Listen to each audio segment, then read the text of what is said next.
Hello everyone, I am Surendra, Master Teacher of Mathematics in Vedantu. In my weekly sessions on ISI and CMI preparation, I am solving previous year papers for past few weeks.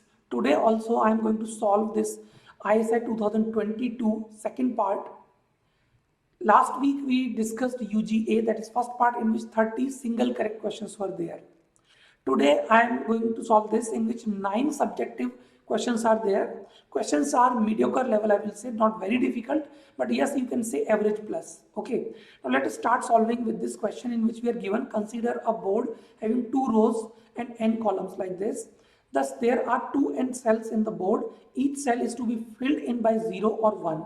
Okay, in how many ways can this be done such that each row sum and each column sum is even?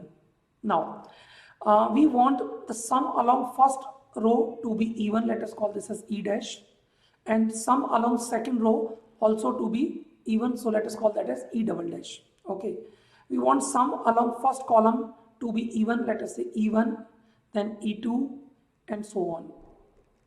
Okay, now first thing which I will like to discuss here is that the sum of all the boxes, whether you take them along rows or you column, that should be same. That means in every possible scenario, E dash plus E double dash is equal to E1 plus E2 and so on plus En. It has to be true for any number 0 or 1 you are going to fill in any box. So here you can check sum will be even, and here also sum is even. So there doesn't seem to be any contradiction, which may be there in some this second part. I'll come to that later, but you please understand that if we make sure that sum of all the columns are even, and sum along first row is also even, then sum of second row will automatically become even only. Now to get this sum even along first row, what I'm going to do, I'll be putting either 0 here or 1 here. That means I'm having 2 ways here. Similarly 0 here, 1 here, so I'm having 2 ways here also. Here also we are having 2 ways, and so on. In fact, we are free to choose either 0 or 1 till second last box. After this, my last box has to be either 0 if sum so far is even, or it has to be equal to 1 if sum so far is odd. Okay, so we have choices to fill every box from first box to n minus 1th box of first row, and then nth box can be adjusted accordingly, but then we will be having just one choice to fill this one. But now after we have filled this first row, now to make sure that this sum along first column is even, here it will be either 0 or 1, but not both. It depends upon what you fill in the first box. Similarly, 0 here or 1 here, depending upon what we fill in this second box of first row, and so on. So you can see for every row of my every box of second row, the number of choices would be just 1 each. So here number of ways to fill these boxes would be that we will be multiplying 2 here n minus 1 times, and then 1 for all remaining boxes. It doesn't matter how many times. So answer here it is going to be 2 power n minus 1. This n minus 1 times was for first n minus 1 boxes of first row. Okay, so this completes the solution of this A part. Answer is 2 power n minus 1. Now coming to B part, in which we are given that in how many ways it can be done so that each row sum and each column sum is odd. So we can call this sum to be, let us say, O dash, this as O double dash.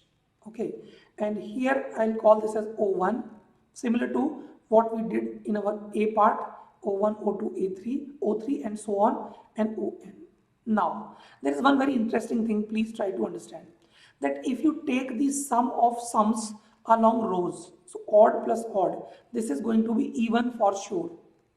But if you add the sums along the columns, or you can say sum of columns, so O1 plus O2 plus On, this may not be even This may be odd also. It will be even, you can see, only if n is even number.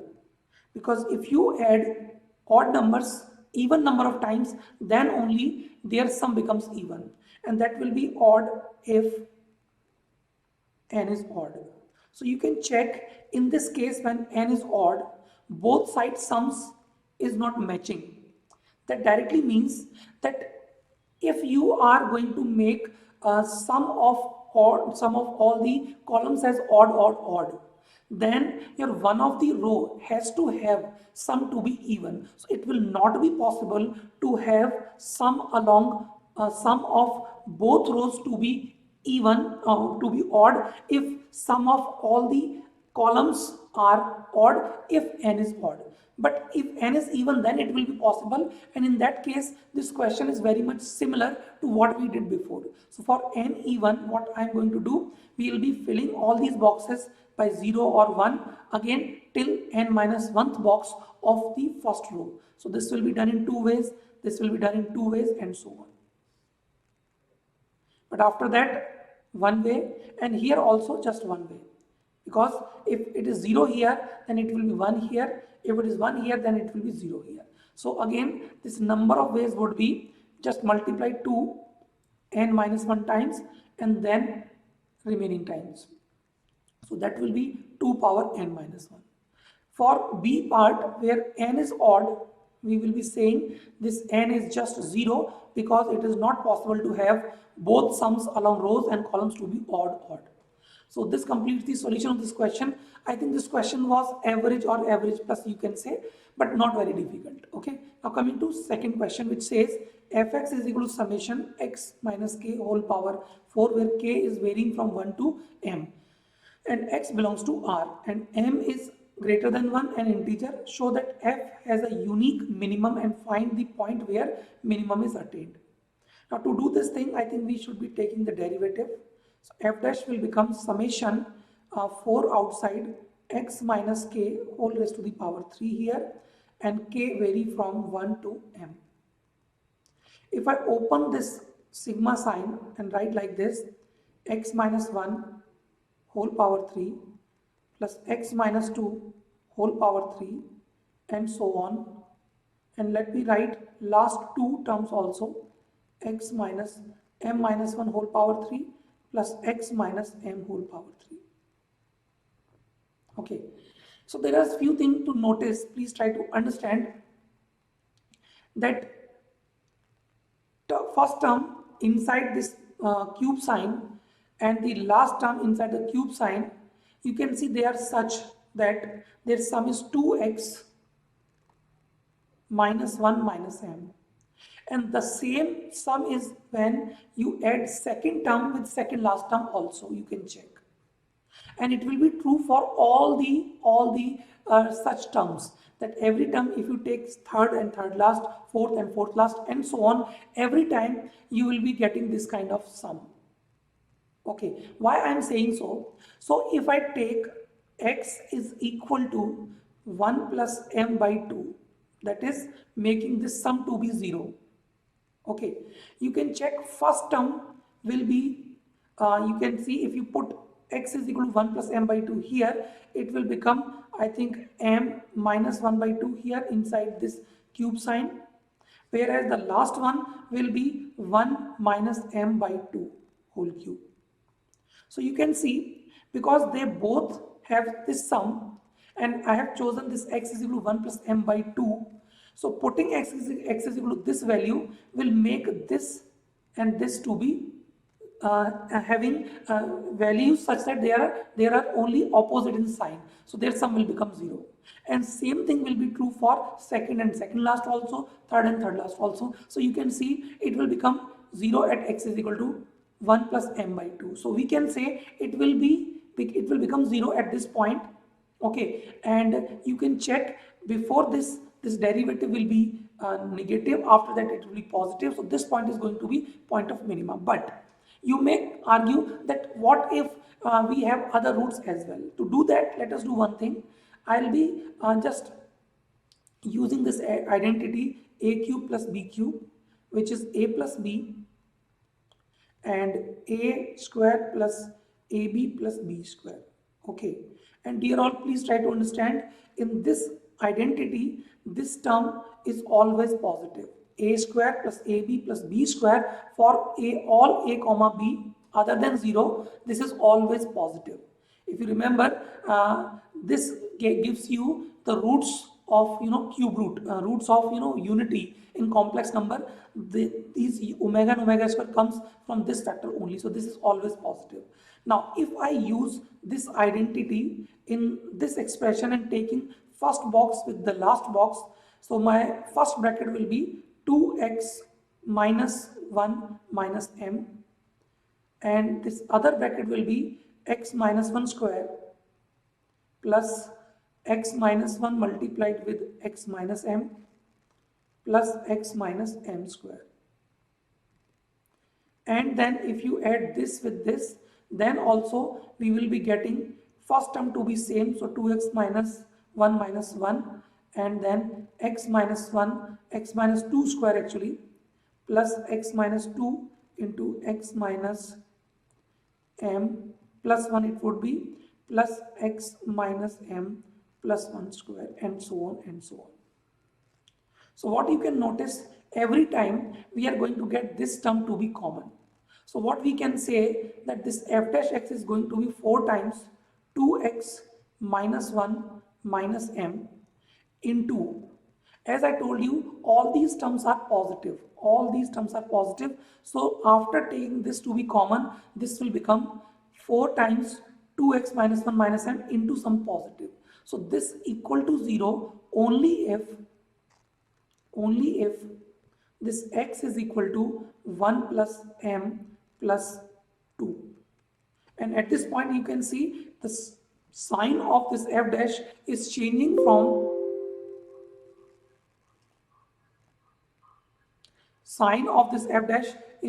from negative to positive. Let me do it here, that if you draw this line f dash x 1 plus m by 2, it will be negative here, positive here.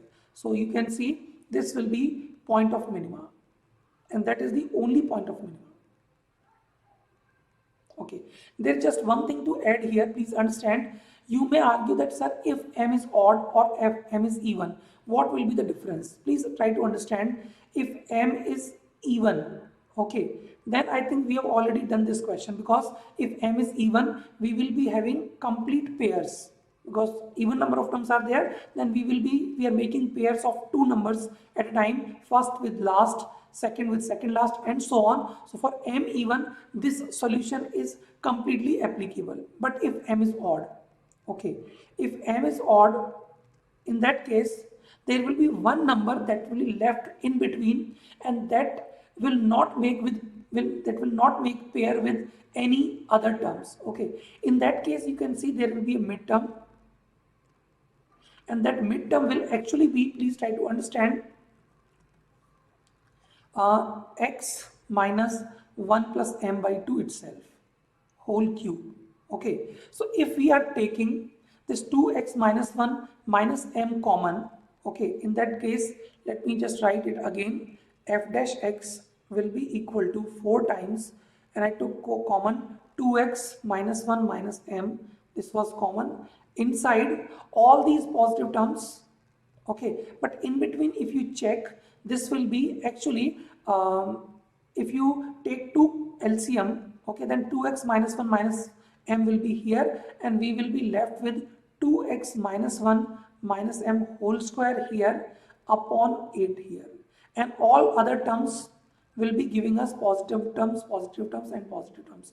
So here also you can see, even though this term in the mid is not making any pair with other terms, but after taking this 2x minus 1 minus m as common, then also this is giving us a positive term only. So that logic here is also valid, that f dash x is equal to 0 only when x is equal to 1 plus m by 2. Okay, so that completes this question. I think this question was also not very difficult. I will call this as just average question. Okay, now coming to third question. we are given, consider the parabola y square is equal to 4x and the straight line y is equal to x plus 2. Let P is a variable point on L, okay, and draw two tangents, one here, let me take this point somewhere else so that I can make this diagram neatly. Let me take this point as P here. So one tangent something like this and one tangent something like this. Okay, so draw two tangents from P to C and let Q1 and Q2 denote 2 points of contact. Okay, so this is Q1 here, this is Q2 here. And Q is the midpoint of the line segment joining Q1 and Q2. So Q is the midpoint of this. Okay, find the locus of Q as P moves along the line. Okay, so dear all, the best method to solve this question would be you take Q as H comma K. Okay, then this Q1 comma Q2, Q1 Q2 can be seen as two things. One, Q as its midpoint and it is the chord of contact for P point. Okay, and P point I can take as alpha comma alpha plus 2. So Q1 Q2 as seen as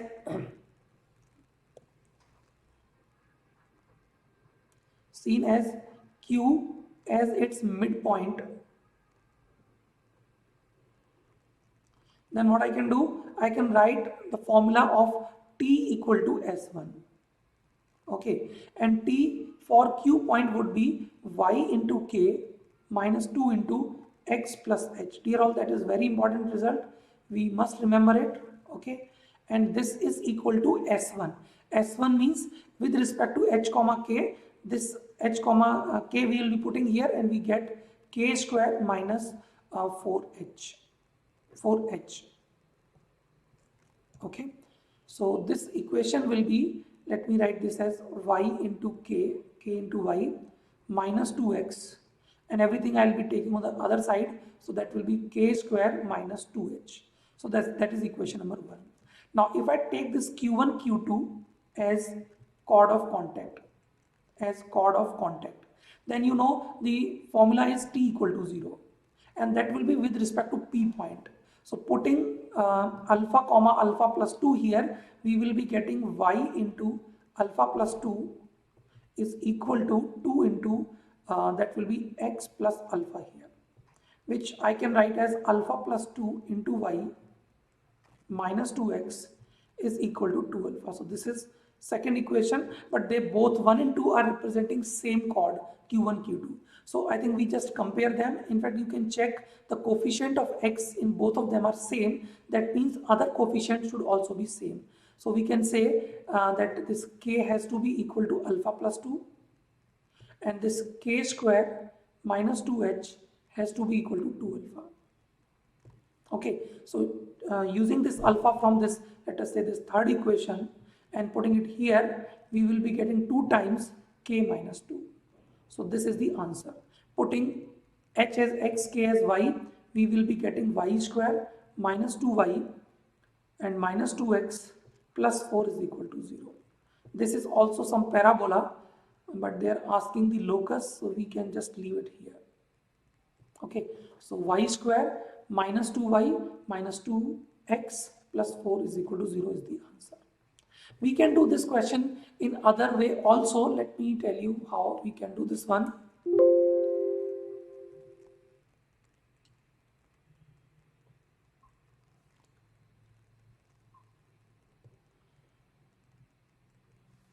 This diagram, if we make from P point, say this is Q1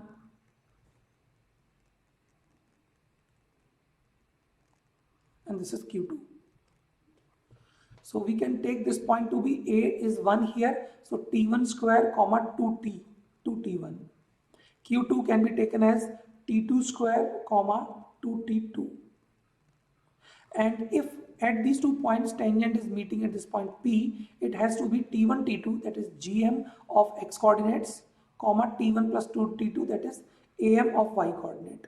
Okay, and this should have been alpha comma alpha plus 2 also, or you can put this point in that equation of line y is equal to x plus 2. So in that case t1 plus t2 should be equal to t1 t2 plus 2.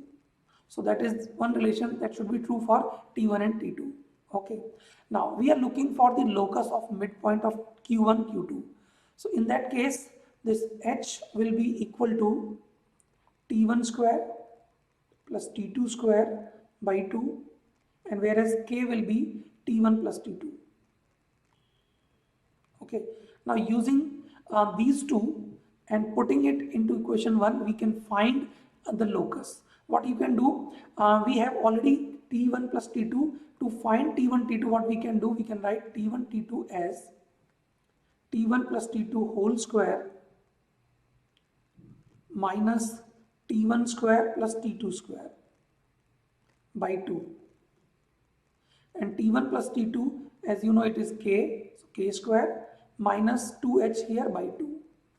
Now put this t1 t2 and t1 plus t2 in this equation number 1, and we will get the locus. It is actually more or less same thing what we have done before, but that's slightly different way you can say, or doing the same question. This question I'll say was easy, not even average, because such questions we do in 11th class very frequently. Now coming to next question, that is question number 4. It says that px be an odd degree polynomial in x with real coefficients. Show that equation p of px is equal to 0 has at least as many distinct real roots as px is equal to 0. Okay, so dear all, please try to understand, if px is odd degree polynomial, we know range of any odd degree polynomial has to be all real number. Okay, this px may go like this if it is strictly increasing. It may go like this also if it is having some point of maximum minima. It may cut x-axis, it may not cut x-axis, but it is definitely going to have range to be all real number. Okay, in all possible scenarios. Now please try to understand. Let us assume that alpha 1, alpha 2 and so on, alpha n are n distinct roots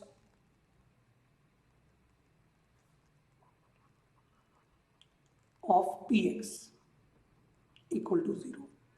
Okay, that means p of px will become equal to 0 when this px will take value as alpha 1, alpha 2, alpha 3 and so on. Okay, and try to understand, for every i,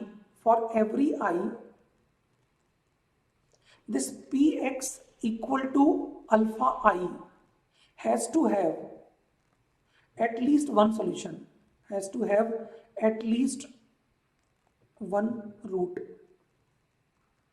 I hope you are getting why I am saying so. Why it should have at least one root? Because px has a range all real number.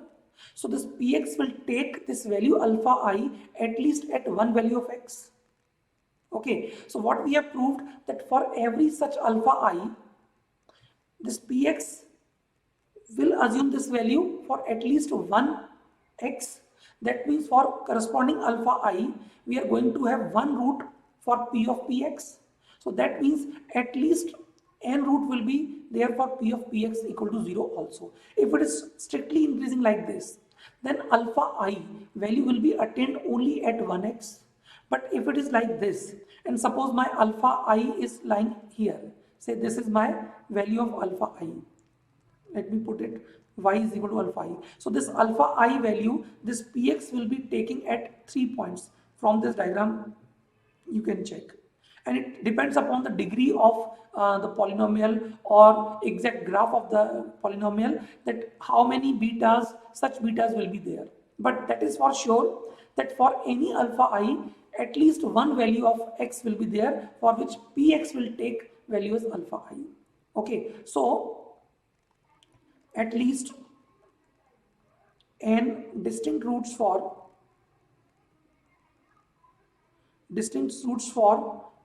p of px also.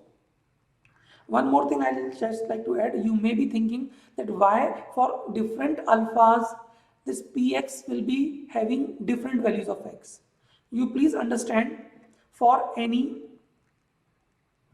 alpha I not equal to alpha j, and px equal to alpha I and px equal to alpha j, roots of these two cannot be same.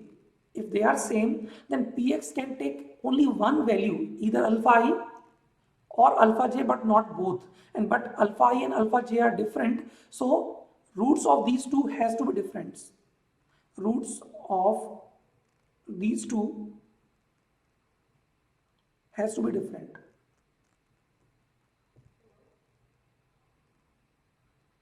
So this completes the solution of this question. We have proved that for every alpha 1, alpha 2, there will be at least one root of p of px is equal to 0. And we have also proved that p of x equal to alpha 1, alpha 2, they all have different roots. They cannot have same values of x. So hence, at least as many distinct roots as px is equal to 0. So that completes this question. I hope this was also not difficult. Now coming to next question, that is 5. For any positive integer n, I equal to 1, 2, f I n denote the number of divisors of n of the form 3k plus I, okay, including 1 and n both. Define for any positive integer n, fn is equal to f1n minus f2n. Find the values of f of 5 raised to the power 2022 and 5 of 21 raised to the power 2022. Okay. Now please understand, first we need to find what will be my f1 5 raised to the power 2022.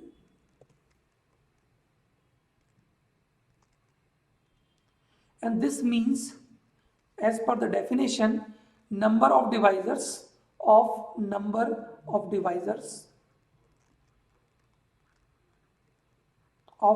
form 3k plus 1 times. Okay, please try to understand. This 5 number is 3k minus 1 times. Okay, we can use congruence modulo also, but you can understand that any 5 power even will become 3k plus 1 times. This can be done by congruence modulo also, or you can say it directly also using binomial theorem, or I think you can show it by saying that 5 square becomes 3k plus 1.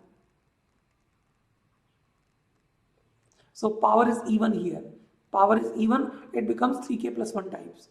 But if 5 power 3 we take, so it will again back to be, it will become 3k minus 1. So 5 power odd, if you take, it will be 3k minus 1 times. Okay, so for 3k minus 1 base, if power is even, it will be 3k plus 1. If power is odd, it will be 3k minus 1. So I think now we are in position to conclude what f1 of 5 power 2022 would be. I think this will be number of those powers which are even. I think because we are looking for 3k plus 1. So number of even powers would be 1, 0, I think 1, 0, 1, 2. Okay, because we will be starting with power 0 also. They said we can include 1 also. We can include number n also. Let me write it here. 5 power 0, 5 power 2 and so on till 5 power 2022. So 1, 0, 1, 2 number of terms would be there, which will be of power, which will be of the form 3k plus 1. Now similarly, f2, 5 raised to the power 2022, which means it should be of the form 3k plus 2 form. And 3k plus 2 form or 3k minus 1 form is same thing. That means we are looking for odd powers, and which will be 1, 0, 1, 1. Starting with 5 power 1, 5 power 3 and so on till 5 power 2021. Okay, so this f of 5 raised to the power 2022, which is difference of these two, is just 1. And that is the answer of this first part. Now, Coming to the second part.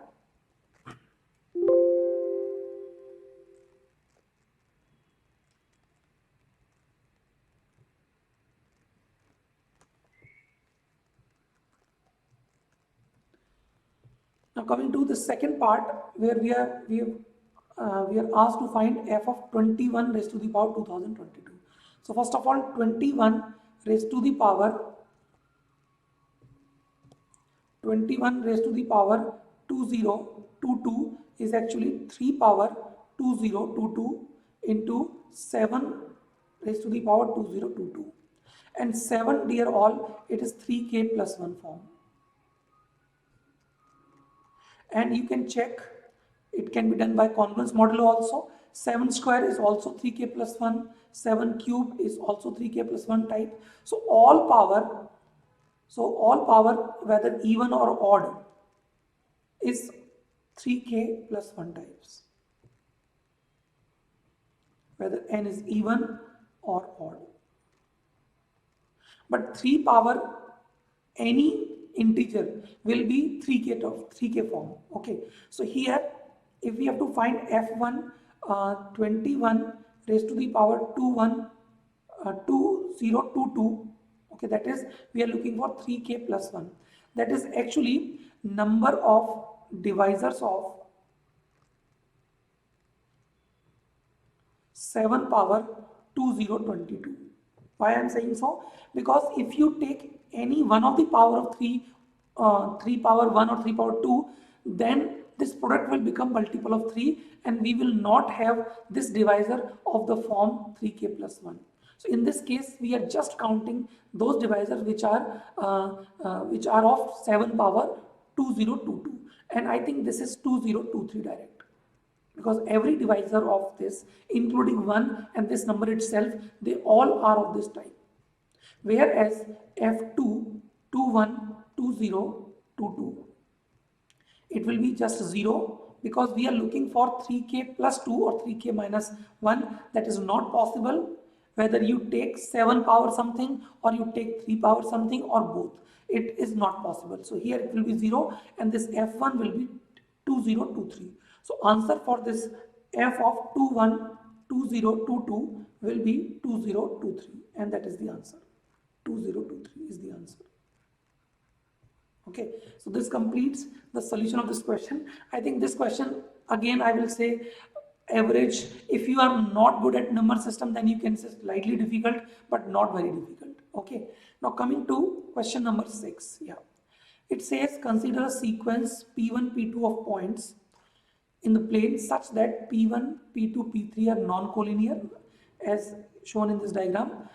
And for every n greater than or equal to 4, Pn is midpoint of the line segment Pn minus 2 and Pn minus 3. Okay, like P4, if we say it should be midpoint of P2 and P1. So P4 is the midpoint of P1 and P2. Let L denote line segment joining P1 to P5. Okay, I think P5 will be midpoint of P2 and P3. So P5 will be somewhere here. So these two segments will be equal if P5 is the midpoint. Now we have to prove a part, area of the triangle formed by the points Pn, Pn minus 1, Pn minus 2 converges to 0 as n goes to infinite. And B part, P9, okay, lies on L. So let us first do this A part. Let us assume the area of, this area of the triangle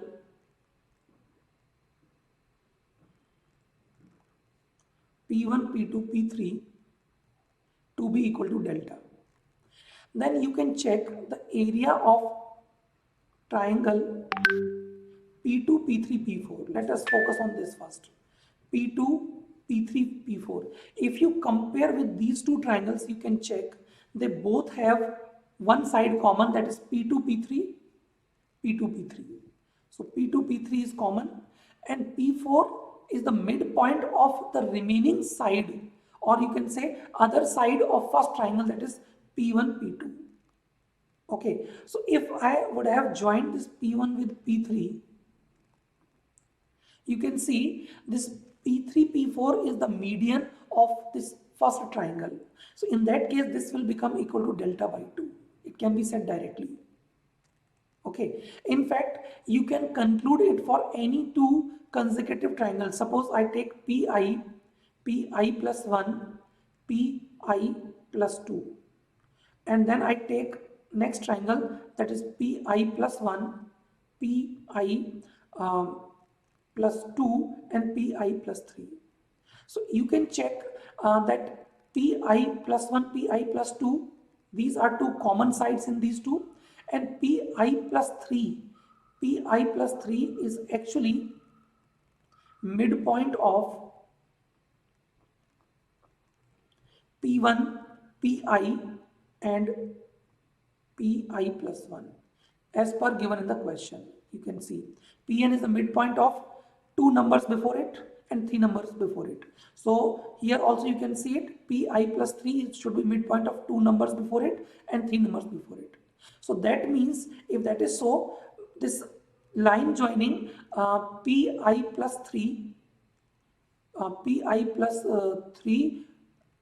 just 1 minute, to Pi plus 2 actually, yeah. So this will be a median of the previous triangle, and hence this will be 1 by 2 for any I. Okay, so how we can now conclude, please see. So let me call first triangle P1, P2, P3 as delta 1, then P2, P3, P4 as delta 2, and so on. Then this Pn minus 1, Pn minus 2 will actually be, we have moved from 1 to n minus 2. So this will be called as n minus 1, 2, 3, 2, 3, 4. So n minus 3, I think.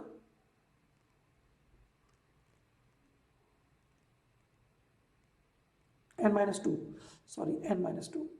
I think I could have taken from this 1, 2 from here itself. Okay, now this delta 2 is half delta 1. In fact, delta 3, if you write one more triangle here, this will be 1 upon 2 power 2 delta 1. Similar to this will become equal to, please try to understand, 1 upon 2 power n minus 3 into delta 1. And this will tend to 0 as n approaches to infinity.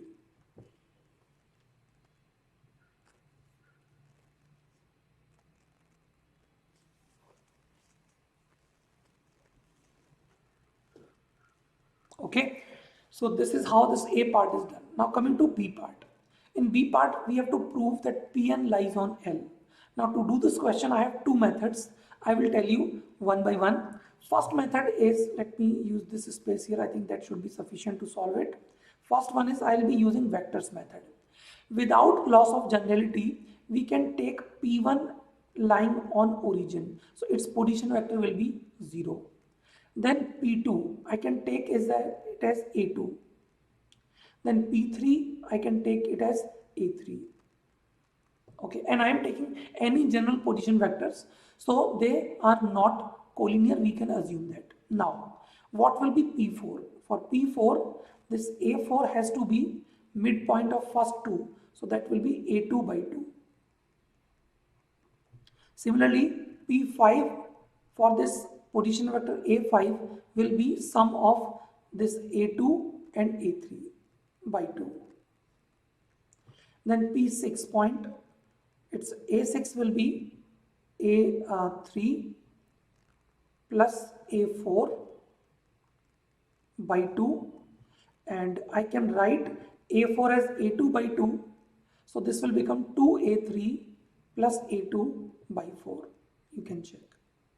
Okay, now similar to this, if we keep on moving, they are asking for P9, and to find P9 I think I will require P7 also. So P7 here will be, please check, A7 is equal to A5 plus A4 by 2. and A5 is this thing, and A4 is this thing. So if we add these two and adding them, we will be getting 2A2 plus A3 upon 4. Okay, now to find P9, try to understand this A9 is actually A7 plus A6 by 2. So this is my A7 and this is my A6. If you add these two, we will be getting 2 plus 1, 3 common A2 plus A3 upon 4. And this A9, if you notice, it is actually 3 upon 2 times A5. This is 3 by 2 times A5, you can check. Okay, which means, because what we were supposed to prove, that this P9 lies on L, and L was the line segment joining P1 to P5. Okay, so P1 to P5, P1 is at origin and P5 is given by this. So this P9, let me write, yeah, I think this way also it can be written. So this is A5 and A9 is 3 upon 2 of A5. Have I done some mistake? But I think, just 1 minute, A5 is this 3 by 2. Okay, so maybe this P, yeah, I think this should be lying here, and P9 should be lying here, but it will be lying on the straight line joining P1 to P5, because this line joining P1 to P5 lies along this vector A5, and P9 is also a scalar multiple of this, so we can say this P9 lies on line joining P1, P5, that is L. Now coming to question number 7, which says Px is equal to 1 plus 2x plus 7x square plus 13x cube for all x belongs to R. Then we have to find the limit of P of x by n whole raised to the power n. So to solve this question, this will be equal to limit n approaches to infinite, limit n approaches to infinite into 1 plus 2 into x by n whole power 1 here actually, plus 7 into x by n power 2 plus 13 into x by n power 3 and whole power n. Now if n approaches to infinite, these terms all will tend to 0. So this is actually the form of 1 power infinity. And to do that, I think there is one standard method. We can write this like an e raised to the power n into, if this is some function fn, okay, we write this as fn minus 1. So this will actually become limit n approaches to infinity, e power n into this 1 will be cancelled, and we will be left with 2x upon n plus 7x square upon n square plus 13x cube upon n cube. So this n will cancel this n and it will reduce one of the power here. So limit n approaches to infinity, we are getting e power 2x plus 7x square upon n plus 13x cube upon n square. If n approaches to infinity, these two will become 0, approaching to 0, and hence we will be left with e power 2x, and that is the answer of this question. So I will call this question as easy, not even average. If you just write this step, it becomes very much clear that what is going to happen next. Okay, now coming to next question, that is question number 8. Here we are given that find the minimum value of mod of sin x plus cos x plus tan x plus cot x plus secant x plus cosecant x. Okay, this question I remember, this was from one of our material of Vedantu. I solved this question long year before, so mostly I have not seen questions that are repeated from some material, but this question is actually repeated. Please see how. Let us call this as fx. Okay, so this fx can be written as, if I write every term in terms of sine and cos, so this is sin x plus cos x, tan sine upon cos, cot as cos upon sine, taking LCM, this will be 1 upon sin x into cos x. Similarly, here it will be sin x plus cos x upon sin x into cos x. Now, combining this sin x plus cos x with this sin x plus cos x, not this, just 1 minute. I will be taking these two together. So here we will be getting sin x plus cos x plus 1 plus sin x plus cos x. And please try to understand, this sin x into cos x can be written as sin x plus cos x whole square minus 1 by 2. Please understand this thing. Sin x plus cos x whole square minus 1 means it is sin square x plus cos square x plus 2 sin x cos x minus 1. This 1 will cancel sin square x plus cos square x, and by 2 will cancel this 2 also. So for this sin x into cos x, we can write this expression, which after simplification becomes sin x plus cos x plus 2 in the numerator, and you can check sin x plus cos x plus 1 will be one of the factor in numerator and in the denominator. So cancelling this, we will be getting sin x plus cos x minus 1 here. Okay, dear all, we cancelled it. What term we have cancelled? We have cancelled sin x plus cos x plus 1. And please understand, this is 0 only if, either sin x is equal to minus 1, then cos x is equal to 0, or sin x is equal to 0 and cos x is equal to minus 1. In both cases, this x has to be multiple of pi by 2. 3 pi by 2 minus pi by 2, here pi, 3 pi and so on, which we are given is not true. So this will not be equal to 0 because we are given x is not a multiple of pi by 2. Hence, we can cancel this out. Now, dear all, what I am going to do, I will be taking this sin x plus cos x minus 1 as t. So here we will be getting t plus 1 plus 2 upon t. What I have done, I have taken sin x plus cos x minus 1 as t, and for all values of x, this t will belong to minus root 2 minus 1, comma root 2 minus 1. Yes, and yes, because of this pi by 2 thing, I think it will not take value as 1, it will not take value as 0 or minus 2. Just 1 minute. Yeah, minus 2. Yes, minus 2. Because this will not take value as 1. This will not take value as minus 1, as I explained here, because it is not a multiple of pi by 2. So sin x plus cos x will never take values as 1 or minus 1. Subtracting 1 here. So this 0 and minus 2 will also not be possible. Okay. Now coming to next part of this thing.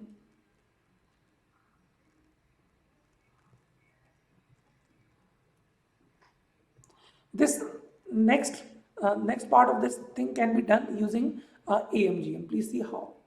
So what we have done, we have found ft is equal to t plus 2 by t plus 1. And this t, if you remember, this belongs to minus root 2 minus 1, comma root 2 minus 1, minus 0, comma minus 2. Now, using AMGM, this can be done. Please understand, if t is positive, suppose t is positive, then I think t plus 2 by t will be greater than or equal to 2 root 2. And this thing, this mod can be opened directly, and I will write like this. Okay, but if t is negative, then t plus 2 upon t will be less than or equal to minus 2 upon root 2. And in this case, this summation here will be negative. So we will be writing it as minus of t minus 2 upon t minus 1. if t is negative. Okay, now making use of these two inequations, I think it can be done, but I will like to do it by completing the square. I think this t plus 2 by t can be written as root t minus root t upon t whole square plus 2 root 2 plus 1. Okay, and this is when t is greater than 0. Now if t is negative, let me take t as minus u. Let me take t as minus u. It is when t is negative, then it will become u plus 2 upon u minus 1, whom I will be writing, let me just write it here, it will be root u minus root 2 upon u whole square plus 2 root 2 minus 1. Now, dear all, please try to understand. First of all, if you take minimum value from both the parts, this is giving us as 2 root 2 minus 1, and whereas first one is giving us 2 root 2 plus 1. Okay. So, absolute minimum will be this 2 root 2 minus 1, and this will be if u is equal to, these two should be equal, so this u will be equal to, I think, root 2. U equal to root 2 means t equal to minus root 2, and the value of t is like this, minus root 2 minus 1 comma root 2 minus 1, so definitely minus root 2 lies here. So my answer should be this 2 root 2 minus 1. Although the question is completed, but just to add here, this 2 root 2 plus 1, if we wanted this to be true from this first part, we will require t to be equal to root 2. And you can check, this t equal to root 2 is not there in this bracket. So this is not there in this domain. Hence, this 2 root 2 plus 1 is not possible from first part. So this absolute minimum is definitely 2 root 2 minus 1, but even for t greater than 0, this 2 root 2 plus 1 will not be possible. So answer here, so absolute minimum, so minimum value here is actually equal to 2 root 2 minus 1. Very good question. It gives a very good feeling when you complete this question. Okay. Now coming to question number 9, which says find the smallest positive real number case such that the following inequality holds. Mod of z1 plus and so on zn is greater than or equal to 1 upon k into mod of z1 plus and so on mod of zn for every positive integer n greater than or equal to 2 and every choice of z1 and so on zn of complex number with non-negative real and imaginary parts. So dear all, please try to understand. Here we are given that real part and imaginary parts they both will be positive or 0. Okay, so I think this question is based on some inequation like AMGM or something like that, because if we deal in x and y, these quantities are positive, so I think it can be done with the help of AMGM or something like that. They have given the hint that you try to find this k for some n equal to 2 and then prove that the same thing is working for n greater than or equal to 2. So let us do it for n is equal to 2 only. So suppose for n is equal to 2 and I take my z1 as x1 plus iota y1 and z2 as x2 plus iota y2. So what we have to prove on the left hand side, if you see, it is the mod of x1 plus x2 plus iota into y1 plus y2.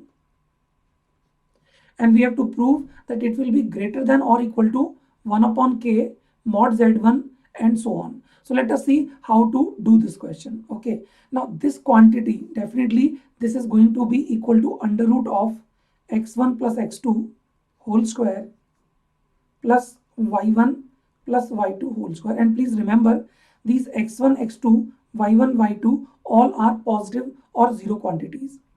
Now I am going to use one inequation, that is RMS greater than or equal to AM. Now what it is, please try to understand. For any two quantities A and B, if you use that, then A square plus B square by 2 and whole under root, that is the RMS. Root mean square, root of mean of squares, and that is greater than or equal to the mean A upon B by 2.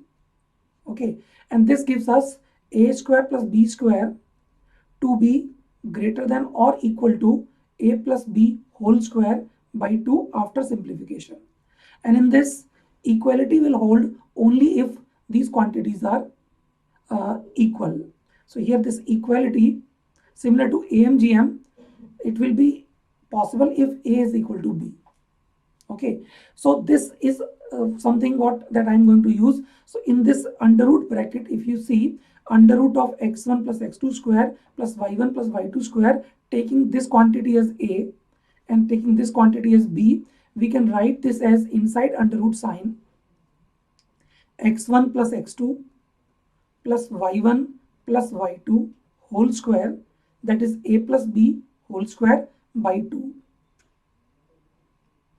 Okay, and this we can write as under root 2, we can take outside, and inside this we can write this as x1 plus y1, and this under root and this square will be cancelled, so we can write like this. So x1 plus y1 plus x2 plus y2. Okay, now please understand one very important thing here, that because we are given that in my complex plane, Argand plane, x1, x2, y1, y2, they all are positive. So suppose this point is x1 comma y1. So here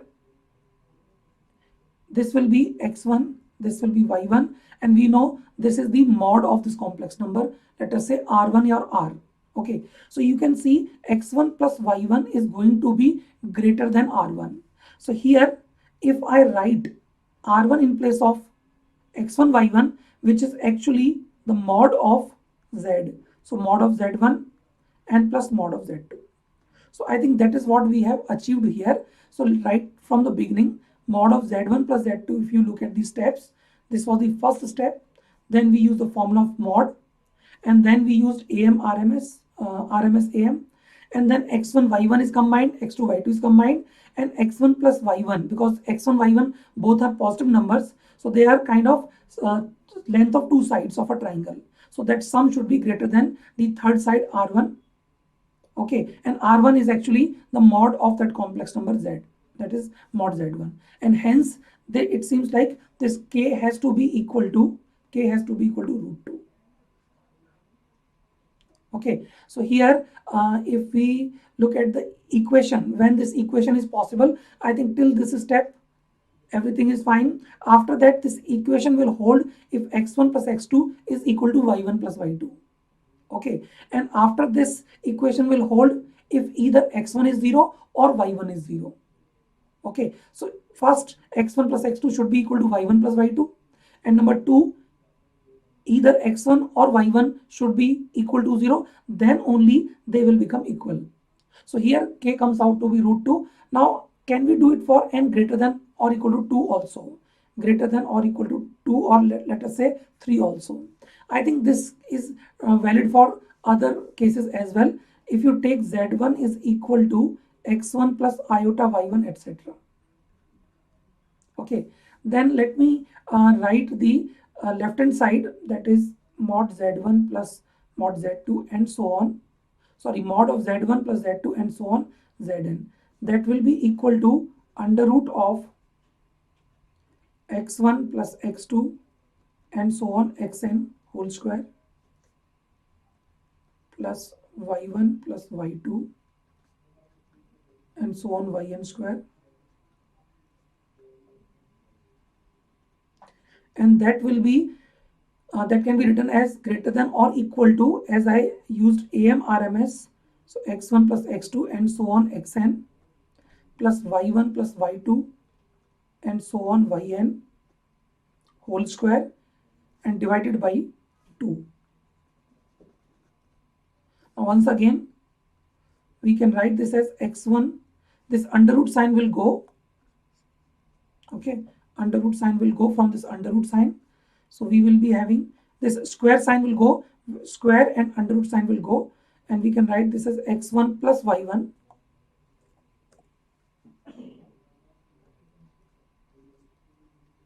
plus x2 plus y2 and so on plus xn plus yn. and because x1, y1 and mod z, x1, y1 and mod z, they form a triangle. Okay, x1, y1 and mod z, they are forming a triangle. So you can understand what I'm trying to say. For every pair x1, y1, x2, y2, if we replace this by mod z1 or mod z2 and so on, I think we are further strengthening this inequation. Okay, and equality, when equality will happen, I have already told you, equality will be happening in two scenarios. Number one, that the sigma x1 should be equal to sigma y1, and number two, either x1 or y1 should be 0. Then only, triangle inequation will give you x1 plus y1 equal to z1, though it will not be a triangle, but in that case only it will be equality. So in this case also you can see we are getting this k is equal to root 2. Okay, so this completes the solutioning of this paper also. And this question was little tricky, I will say. Otherwise all questions were doable. 8 question also, if you strike this thing of t, or how to merge, how to use this identity, this sin x plus cos x whole square minus 1, then I think it can be easy. Otherwise this question is also, I will say, on the difficult side only. Other questions, I think they were more or less easy only. So that completes the solutioning of this paper. Thank you so much, and stay tuned for next week other papers as well. Okay, and next week I will be taking CMI paper, maybe 2020. Okay, bye.